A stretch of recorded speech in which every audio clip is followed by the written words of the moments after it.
আসসালামু আলাইকুম রহমতুল্লাহি ওবরকাতুহু। সম্মানিত দর্শক,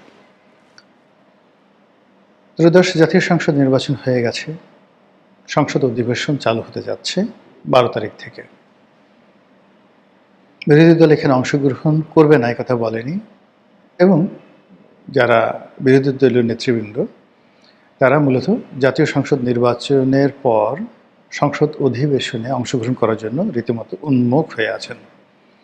এর কারণ হলো এবার সরকারি দল এবং বিরোধী দল তাদের একটা বিরাট অংশ প্রথমবারের মতো সংসদ সদস্য নির্বাচিত হয়েছেন। কাজে জাতীয় সংসদের ফ্লোরে যাওয়া, সংসদ অধিবেশনে অংশগ্রহণ করা এবং সেই নিজেদেরকে সংসদ সদস্য রূপে জাতির সামনে পরিচয় করিয়ে দেওয়ার যে সুযোগ তৈরি হয়েছে, সেটাকে তারা প্রথমত কাজে লাগাতে চাচ্ছে।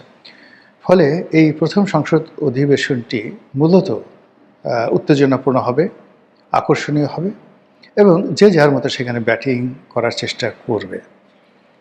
কিন্তু সমস্যাটা হলো যে আমাদের কতগুলো অন্তর্নিহিত সমস্যা রয়ে গেছে, যে সমস্যাগুলো সমাধান হয়নি। আমরা রাজনীতির দৃশ্যপটে যে সকল দৃশ্য দেখছি, এগুলো প্রকৃত চিত্র নয়। আমরা যেমন আয়নাতে ছবি দেখি, প্রতিবিম্ব দেখি, তো আয়নাতে আমরা যেভাবে নিজেদের ছবি দেখি, এটি আসলে রিয়েল পিকচার নয়। অর্থাৎ আমাদের ছবি আয়নার সামনে প্রতিফলিত হয় উল্টোভাবে, আবার সেটা মুহূর্তের মধ্যে উল্টে গিয়ে আরেকটা নতুন শেপ নেয় এবং প্রতিবার যখন আমরা আয়নার সামনে দাঁড়াই, একই অবস্থা তৈরি হয়। তদ্রূপ আমাদের জনজীবনে, আমাদের জাতীয় জীবনে, আমাদের প্রাকৃতিক জীবনে আমরা যা কিছু দেখি, আসলে সেটা সব কিছু সত্য নয়। যে সকল শব্দ আমরা শুনি, 99.99% শব্দ আমাদের কানে আসে না। আল্লাহ রাব্বুল আলামিন আমাদের শ্রবণ শক্তিকে একটা নির্দিষ্ট জায়গার মধ্যে রেখে দিয়েছেন, যেন পৃথিবীর সব শব্দ আমরা শুনতে না পাই। এই পৃথিবীর অনেকগুলো দৃশ্য আমরা দেখি না, আমাদের চোখের ক্ষমতা এত সীমিত। আমাদের চারিদিকে যত ব্যাকটেরিয়া রয়েছে, যত জীব রয়েছে, অণুজীব রয়েছে, বাতাসে যে সকল ভাইরাস রয়েছে, এগুলোর যদি কিয়দাংশ আমরা দেখতে পেতাম, আমরা মুহূর্তের মধ্যে চিৎকার করে মারা যেতাম। কিন্তু আল্লাহ রাব্বুল আলামিন আমাদের দৃষ্টি সীমিত করে দিয়েছে। আবার আমরা যতটুকু দেখেছি বা দেখে চলেছি, এটার মধ্যে আল্লাহ দুই ভাগ করে দিয়েছে: দিনের আলো, রাতের আলো। দিনের বেলায় যেগুলো দেখা যায়, রাতে সেগুলো দেখা যায় না। রাতের বেলায় আবার যেগুলো দেখা যায়, সেগুলো দিনে দেখা যায় না।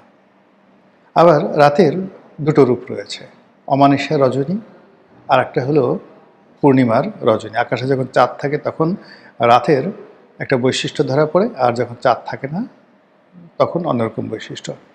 এই যে প্রকৃতির মাধ্যমে আল্লাহ রাব্বুল আলামিন আমাদেরকে যে শিক্ষা দিচ্ছেন, সেটি আমাদের রাজনৈতিক জীবন আছে, পারিবারিক জীবন আছে, সামাজিক জীবনে আছে। তো সেই দিক থেকে রাজনীতিতে আমরা এখন যে শুনশান নীরবতা দেখছি, যা কিছু দেখছি, এটাই মূল কথা নয়। এর পেছনে চক্রান্ত এখনও আছে, চক্রান্ত চলছে এবং চক্রান্ত চলতে থাকবে। যেভাবে শেখ হাসিনার সরকার 2014 থেকে 2024 পর্যন্ত টানা 10টি বছর আমাদের নাকের ডগায় কোনো রকম নিয়ম নীতির তোয়াক্কা না করে নিজেদের ইচ্ছা মতো তারা যখন যেভাবে ইচ্ছে বলেছে, যেভাবে ইচ্ছা আইন তৈরি করেছে, যেভাবে ইচ্ছে সেভাবে নির্বাচন করেছে, যেভাবে ইচ্ছে সেভাবে ফলাফল তৈরি করেছে, আর আমরা চেয়ে চেয়ে দেখেছি। আবার তার চলে যাওয়ার পর গত 17টি মাস আমরা নিজেদেরকে যতটা বীরের জাতি মনে করেছিলাম, শেখ হাসিনাকে তাড়ানোর পরে আমাদের মনে হয়েছে যে আমরা সত্যিকার অর্থেই জুলিয়াস সিজার, নেপোলিয়ন বোনাপার্টের উত্তরসূরি। আমাদের রক্তে ঠিক সেই বিদ্রোহের সেই শক্তিমত্তা রয়েছে। কিন্তু আমাদের নাতির বয়সী, পুতির বয়সী, ছেলের বয়সী এই সকল ছেলেদের যে তারুণ্য, এদের যে মব, এদের যে শক্তিমত্তা, এদের মাস্তানি, এদের যা কিছু দাপট, এগুলো দেখে আমাদের মধ্যে এমন কাঁপুনি শুরু হলো, সে আবদার রশিদের সে বিখ্যাত কবিতার মতো, লোকটা শুধু করতো বড়াই, ভাঙতে পারি লোহার কড়াই, শুনে সবাই কাঁপতে ডরে, খিল লাগিয়ে থাকতে পারে। অর্থাৎ আমরা যে সবাই যে দাপট দেখাই, বিভিন্ন সময় দাপট দেখাই, তোমাকে এটা করে ফেলবো, তুই আমাকে চিনিস, জিহ্বা টান দিয়ে ছিঁড়ে ফেলবো, তোর গলার উপর পাড়া দিয়ে, ডান হাত না বাম হাত দিয়ে তোর জিহ্বা টান দিয়ে ছিঁড়ে ফেলবো। যে সমস্ত বড় বড় মানুষ এই ধরনের হুমকি গত 17 মাসে দিয়েছে, এখন গিয়ে দেখেন তাদের গলা শুকিয়ে গেছে, তাদের জিহ্বা শুকিয়ে গেছে। এবং তাদের পিছনে যদি এখন গিয়ে খুব জোরে পুলিশের একটা মানে বাঁশি ফুঁক দেওয়া হয়, কিংবা এই যে এখন মানে আলোচিত পুলিশ কর্মকর্তা মাসুদ, কিংবা এই যে নতুন আরেক পুলিশ কর্মকর্তার নাম শোনা যাচ্ছে কোহিনুর মিয়া। একসময় কোহিনুর মিয়ার খুব নাম ডাক ছিল, তিনি নাকি আবার চাকরি ফিরে পাচ্ছেন। তো এই কোহিনুর মিয়া যদি গিয়ে বলে, হুজুর আসসালামু আলাইকুম, একটু সালাম জানাতে আসছি, হুজুরের হার্টবিট সঙ্গে সঙ্গে বন্ধ হয়ে যাবে। এই হলো আমাদের বীরত্ব। তো যাই হোক, এই যে আমরা গত 17টি মাসে ধরে যে বীরত্ব দেখিয়েছি, সেটি যেমন আসল বীরত্ব ছিল না, পর্দার আড়ালে যে কি খেলাধুলা হয়েছে তার প্রেক্ষিতে আমরা দেখলাম যে all on a sudden track change করে ডক্টর মোহাম্মদ ইউনূস লন্ডনে চলে গেলেন। তিনি তারেক রহমান সাহেবের সাথে দেখা করলেন। সেখানে এমন নাটক হলো যে খলিলুর রহমানের পদত্যাগ বিএনপি চাইল, সে খলিলুর রহমান এখন বিএনপির পররাষ্ট্রমন্ত্রী। এইভাবে অনেক কিছু অতীতে হয়েছে এবং বর্তমানে অনেক কিছু হচ্ছে যেটি আগামীতে আপনি হিসাব মেলাতে পারবেন না। একটা দেশের ভাগ্য নির্ধারিত হয় মূলত সে দেশের অর্থনৈতিক অবস্থার সচ্ছলতার কারণে, ফাইন্যান্সিয়াল ট্রানজ্যাকশনের কারণে এবং ফাইন্যান্সিয়াল স্ট্যাবিলিটির কারণে। আমাদের এই দেশে এখন সবচেয়ে বড় সমস্যা অর্থনৈতিক সমস্যা। সরকার যে টাকা দিয়ে চলে, প্রথম টাকা হলো সরকার রেভিনিউ হিসেবে যে টাকা কালেকশন করে জনগণের কাছ থেকে, এই রেভিনিউ অন অ্যাভারেজে আমাদের যা দরকার তার চেয়ে 40% কম আসছে। 100 টাকা দরকার, আমরা কালেকশন করতে পারছি মাত্র 60 টাকা। এই 40% টাকা আমাদেরকে সাবসিডি দিতে হচ্ছে বিদেশ থেকে লোন এনে, স্থানীয় ব্যাংক থেকে লোন করে, অথবা কখনো কখনো মুদ্রা ছাপিয়ে। এর ফলে দ্রুত আমাদের হচ্ছে টাকার মান কমে যাচ্ছে। টাকার মান কতটা কমে যাচ্ছে আপনি বুঝতে পারবেন স্বর্ণের দামের উপরে। ডলারের দাম স্থিতি রাখা যায়, কিন্তু স্বর্ণের দাম কোনো অবস্থাতেই আপনি স্থিতিশীল রাখতে পারবেন না। তো যেভাবে স্বর্ণের দাম হু হু হু করে গত 17 মাসে বেড়ে গেছে, যে স্বর্ণ শেখ হাসিনার জমানাতে কত করে ছিল ভরি, এখন সেই স্বর্ণ নাকি প্রায় 3 লাখ টাকা হয়ে গেছে, অলমোস্ট 3 গুণ হয়ে গেছে। ইট মিনস সত্যিকার অর্থে টাকার যে ভ্যালু স্বর্ণের সাথে যদি মূল্যায়ন করেন, শেখ হাসিনার জমানার 100 টাকা এখন হয়তো 40 টাকা হয়ে গেছে বা 35 টাকা হয়ে গেছে। দিস দ্য রিয়াল মানে সিনারিও। এটা সরকার কিভাবে সামাল দেবে? এটা যদি সামাল দিতে না পারে, তাহলেই এখানে IMF আসবে, এখানে বিশ্বব্যাংক আসবে, এখানে ভারত আসবে, এখানে চীন আসবে, এমনকি আমেরিকা চলে আসবে। আমাদের ট্রেড অ্যান্ড কমার্স তছনছ হয়ে যাবে। ফলে রাজনীতিতে আরেকটা পরিবর্তন অনিবার্য হয়ে পড়বে, সমাজে মারামারি, হানাহানি, কাটাকাটি অনিবার্য হয়ে পড়বে। আমি এই ভিডিওটি করছি 11 তারিখে, মার্চ মাসে 11 তারিখে। আজকে এই ভিডিও করার আগে একটা বড় গ্রুপ অফ কোম্পানিজের অফিসে গেলাম, যারা বাংলাদেশের মধ্যে one of the biggest group of company. আজকে 11 তারিখ পর্যন্ত তাদের বেতন হয়নি। হাজার হাজার কর্মকর্তা কর্মচারীদের বেতন হয়নি, বোনাস তো দূরের কথা, বেতনই হয়নি। তো এই অবস্থায় সরকার যত গালভরা বুলি দিক না কেন, কথাবার্তা বলুক না কেন, টাকার সংস্থান তো জনগণকে করতে হচ্ছে।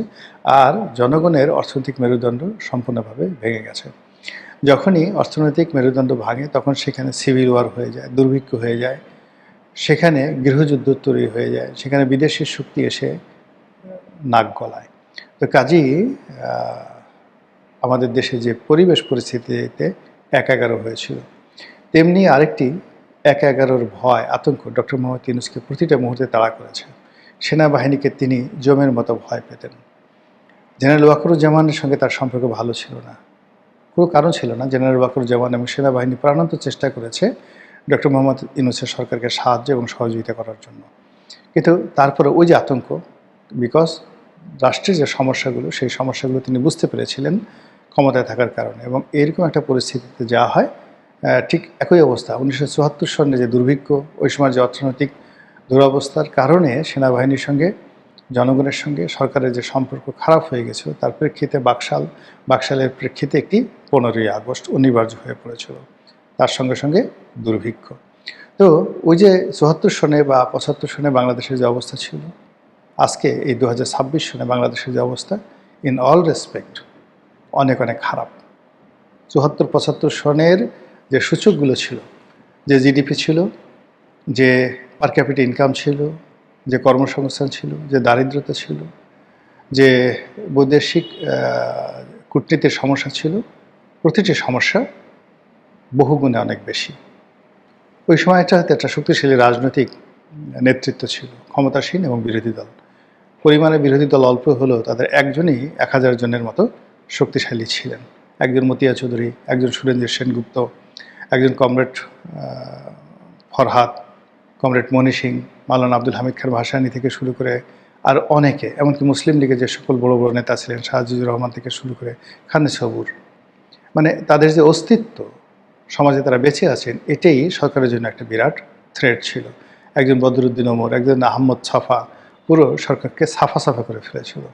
ঠিক সেই তুলনায় যদি আপনি এখন সিভিল সোসাইটির কথা চিন্তা করেন, এখন সিভিল সোসাইটি যারা আছে তারা মানে যত সমালোচনা করে, যা কিছু করে, কখন তারেক রহমান সাহেব ডাক দিয়ে একটা পদ দিবে, পদবি দিবে, একটা কাজ দিবে, কিছু টাকা দিবে, এই জন্য তাদের যত গবেষণা, যত মানে হুম্বি তম্বি যা কিছু মূলত সরকারের দৃষ্টি আকর্ষণ করার জন্য, যেটি 73, 74, 75 সনে ছিল না।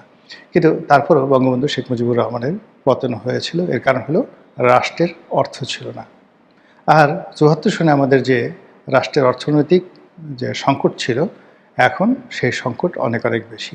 দ্বিতীয়ত 74, 75, 76 সনে যে মানুষের চাহিদা ছিল, সেই চাহিদা তার তুলনায় এখন কয়েক হাজার গুণ মানুষের চাহিদা বেশি। আন্তর্জাতিক অঙ্গনে বাংলাদেশের যে গুরুত্ব ছিল 75 সনে, তার সাথে অনেক অনেক বেশি গুরুত্ব এই মুহূর্তে। ফলে আমরা যখন মানে একটা কথা আছে না যে যখন গুদামে আগুন লাগে, বহু মানুষ আগুন নেভানোর জন্য আসে আলুর গুদামে, কিন্তু কিছু মানুষ লবণ নিয়ে আসে সেই আলু পুড়িয়ে পুড়িয়ে খাওয়ার জন্য। তো বাংলাদেশের যে অর্থনৈতিক সংকট, বাংলাদেশের যে সামাজিক সংকট, এই মুহূর্তে রাজনীতির যে শূন্যতা, বৃহৎ একটি রাজনৈতিক দল দেশের বাইরে চলে আছে, ব্যবসা বাণিজ্য সব কিছু তছনছ হয়ে রয়েছে। ফলে এটা নিয়ে একটা অনার সৃষ্টি হবে, গরু মরবে, আর সে আশায় বহু শকুন আকাশে ঘুরে বেড়াচ্ছে। একটা মানে আমার কথা নয়, বা এটা আমি কাউকে দেখিনি, কিন্তু এটাই প্রকৃতির বিধান। বহু শকুন আকাশে ঘুরে বেড়াচ্ছে। আর সেই শকুনদের কারণে যদি আরেকটি ১/১১ হয়, আরেকটি অভ্যুত্থান হয়, আরেকটি বিপ্লব হয়, রাজপথ উত্তপ্ত হয়, তাহলে আপনি কি বলবেন? আর এই কাজ করার জন্য বহু লোক দাঁড়িয়ে আছে।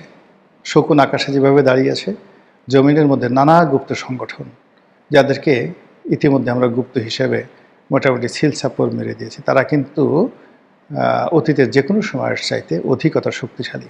আওয়ামী লীগ জামানাতে গুপ্ত সংগঠনের যে ভয় ছিল, আতঙ্ক ছিল, দুর্বলতা ছিল, এটা গত 17 মাসে তারা গা ঝাড়া দিয়ে উঠেছে। এখন তাদের সাহস বেড়ে গেছে, শক্তি বেড়ে গেছে, তারা কৌশলী হয়ে পড়েছে, তাদের অর্থনৈতিক যাকে বলা হয় সমৃদ্ধি বেড়েছে, তাদের ইন্টারন্যাশনাল কানেক্টিভিটি বেড়েছে।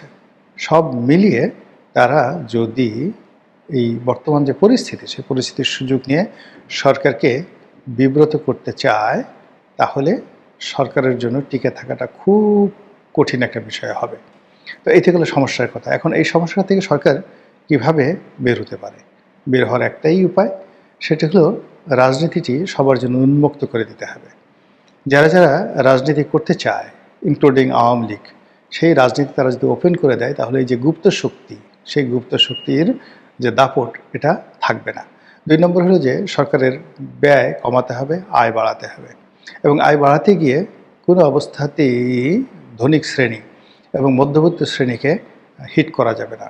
সার্বজনীন ট্যাক্সের মাধ্যমে, বৈদেশিক বাণিজ্যের মাধ্যমে তাদেরকে এই আয় বা ইনকাম জেনারেট করতে হবে। কিন্তু যদি দেখা গেল কর্পোরেট হাউসগুলো কিংবা মধ্যবিত্ত শ্রেণী, তাদেরকে টার্গেট করে কোনো ট্যাক্স বৃদ্ধি করা হয় বা কোনো কিছু করা হয়, তাহলে দেখা যাচ্ছে সরকার যে কদিন কাজ করতে পারবে, সেই কদিনও তারা কাজ করতে পারবে না। একটা দেশের উচ্চবিত্ত এবং মধ্যবিত্ত শ্রেণীর অসন্তুষ্টি কিন্তু একটা সরকারের পতনের জন্য সবচেয়ে গুরুত্বপূর্ণ বিষয় হয়ে দাঁড়ায়। আর আমজনতা করে কি, মধ্যবিত্ত এবং উচ্চবিত্ত শ্রেণী যখন ডাক দেয় বা রাস্তায় নামে, তাদের সঙ্গে এসে তারা কমপ্লাই করে।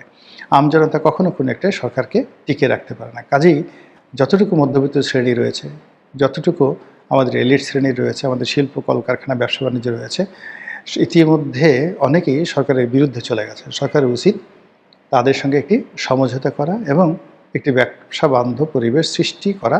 আর সরকারকে অভিনয় বন্ধ করতে হবে, জনপ্রিয়, খুব দ্রুত জনপ্রিয় হওয়া যায় এই ধরনের কাজকর্ম বাদ দিয়ে যেগুলো দ্বারা কর্মসংস্থান তৈরি হবে, যেগুলোর মাধ্যমে দেশের রাজনীতি এবং অর্থনীতি একটা স্ট্যাবল অবস্থায় আসবে, সেই কাজগুলো তাকে বেশি বেশি করতে হবে।